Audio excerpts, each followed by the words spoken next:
آج رمضان المبارک کی 7 تاریخ ہے۔ سورہ مائدہ کی آیت نمبر 105 کے حوالے سے درس قرآن کا عنوان ہے پہلے اپنی فکر کرو۔ اللہ رب العالمین نے اہل ایمان کو مخاطب کر کے فرمایا کہ اے ایمان والو،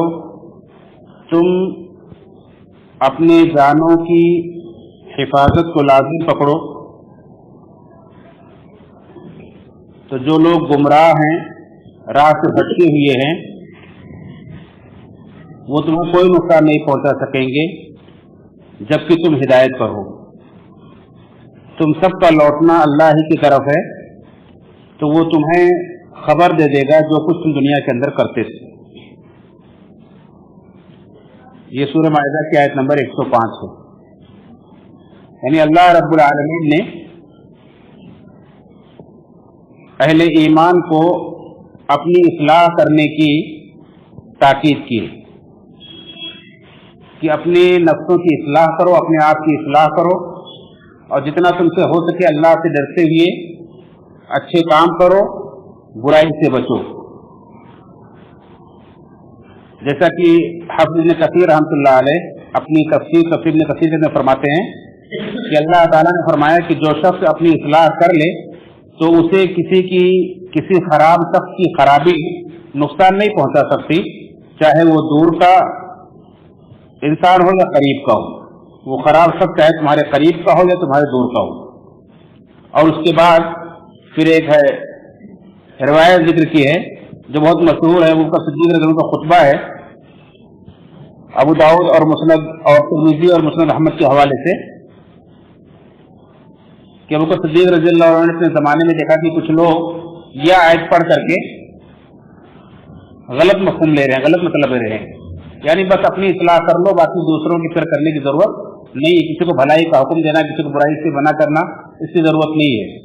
تو ابو بکر صدیق رضی اللہ عنہ نے خطبہ دیا لوگوں کو، اور حمد و ثنا کے بعد فرمایا کہ لوگوں،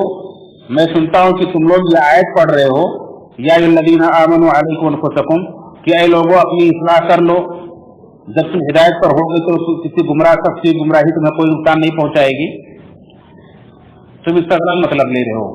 حالانکہ میں نے خود اللہ کے رسول صلی اللہ علیہ وسلم سے سنا ہے کہ جب لوگ ظالم کو ظلم کرتے ہی دیکھیں، اس کا ہاتھ نہیں پکڑیں گے، تو اللہ تعالیٰ ان سب کے اوپر عذاب بھیجے گا، اور پھر وہ دعائیں مانگے گا، ان کی دعائیں قبول نہیں ہوں گی۔ یہ حدیث سنائی ابو بکر صدیق رضی اللہ تعالیٰ عنہ نے۔ اس سے بعد مفسرین نے یہ کہا ہے کہ حدیث کے ذریعے سے بھی قرآن کا حکم منسوخ ہو سکتا ہے، اور اس سے مانا کہ یہ حکم منسوخ ہو گیا ہے، اپنی اصلاح کر لو کافی ہے، یہ حکم منسوخ ہو گیا ہے، حالانکہ یہ درست نہیں ہے۔ بعض مفسرین کہتے ہیں کہ اس سے منسوخ ماننے کی ضرورت نہیں ہے، بلکہ اس کا مفہوم بڑا وسیع ہے اور بہت سارے مفہوم اس کے ہو سکتے ہیں۔ جیسا کہ ایک مفہوم یہ ہے کہ اپنی اصلاح کر لو تو دوسروں کی گمراہی تمہیں کوئی نقصان نہیں پہنچائے گی، اس کا مطلب یہ ہے کہ اپنی اصلاح کرنے میں بھلائی کا حکم دینا، برائی سے منع کرنا، یہ بھی شامل ہے،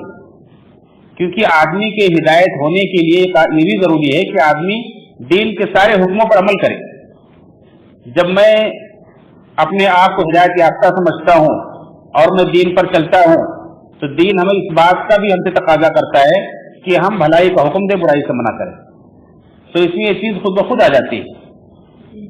یعنی اگر ہم اپنی اصلاح کر لیں، پھر لوگوں کو بھلائی کا حکم دیں، برائی سے منع کریں، تو چاہے کوئی مانے چاہے کوئی نہ مانے، ہمیں کوئی فرق نہیں پڑے گا، ہمارے اوپر کوئی نقصان نہیں آئے گا۔ اور ایک مفہوم یہ ہے کہ جیسا کہ ڈاکٹر لقمان سلفی رحمہ اللہ نے اپنی تفسیر کے اندر نقل کیا ہے کہ اس سے پہلے کی آیت اگر آپ پڑھیں گے تو اس میں اللہ رب العالمین نے ان لوگوں کی برائی بیان کی ہے، ان کی ہلاکت خیزی بیان کی ہے جو باپ دادا کی اندھی تقلید کرتے ہیں، اور ان کے سامنے جب یہ کہا جاتا ہے وَإِذَا قِيلَ لَهُمْ تَعَالَوْا إِلَىٰ مَا أَنزَلَ اللَّهُ وَإِلَى الرَّسُولِ قَالُوا حَسْبُنَا مَا وَجَدْنَا عَلَيْهِ آبَاءَنَا،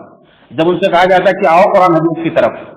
آؤ اس چیز کی طرف جو اللہ نے نازل کیا ہے، اور آؤ رسول کی طرف، تو کہتے ہیں کہ ہم نے اپنے باپ دادا کو جس راستے پر پایا ہے ہم اسی پر چلیں گے۔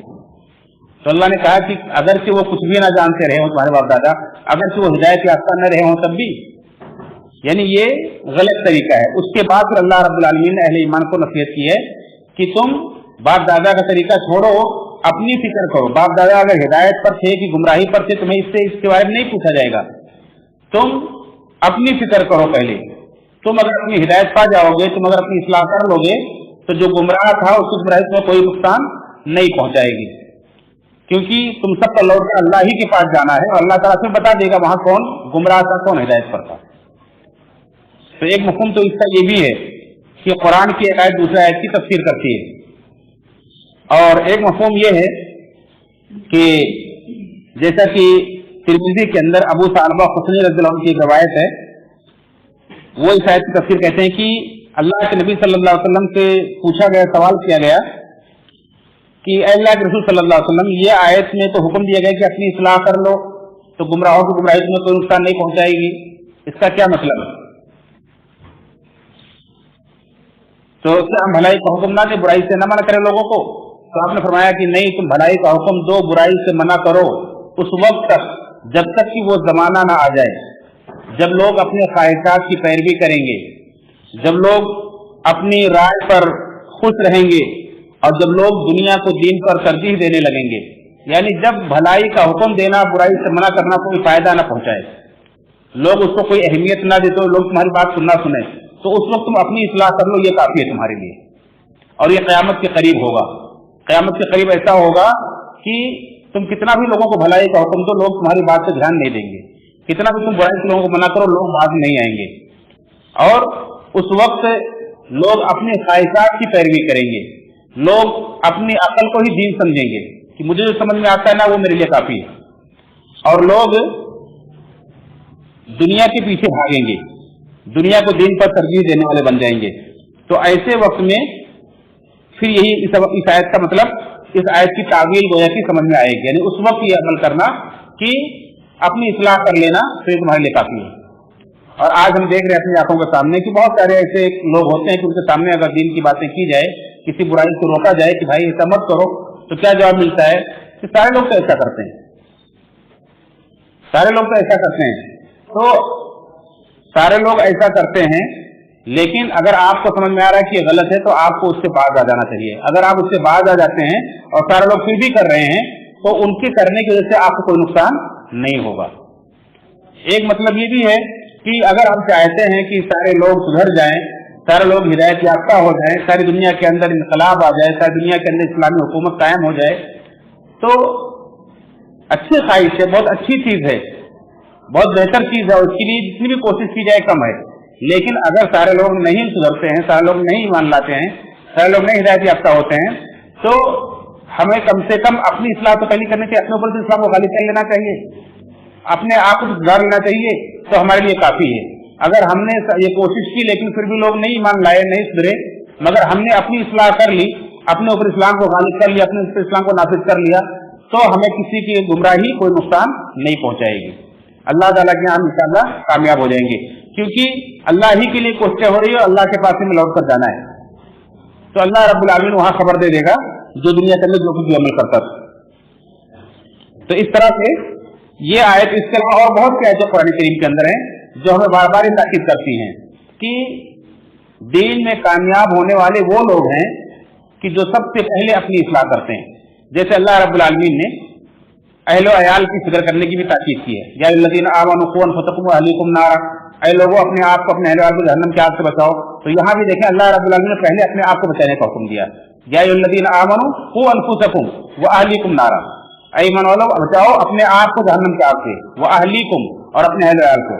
अब अपने अहले वाल को जहन्नम की आग से बचाने की फिक्र करनी है, उनकी तरबियत करनी है, लेकिन अगर वो नहीं मानते हैं, नहीं सुधरते हैं, तो हम उनके पीछे ना बिगड़े।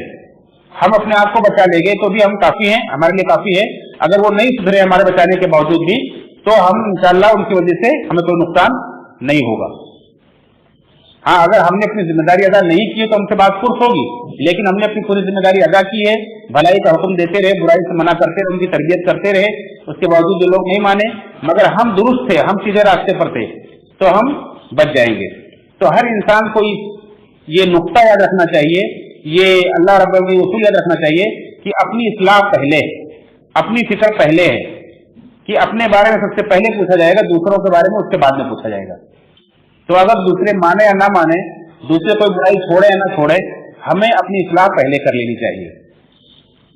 اور اگر ہم اپنی اصلاح کرتے رہیں گے اور اس کے بعد جن کے تعلق سے ہمارے اوپر جو بھی حقوق ادا کرتے رہیں گے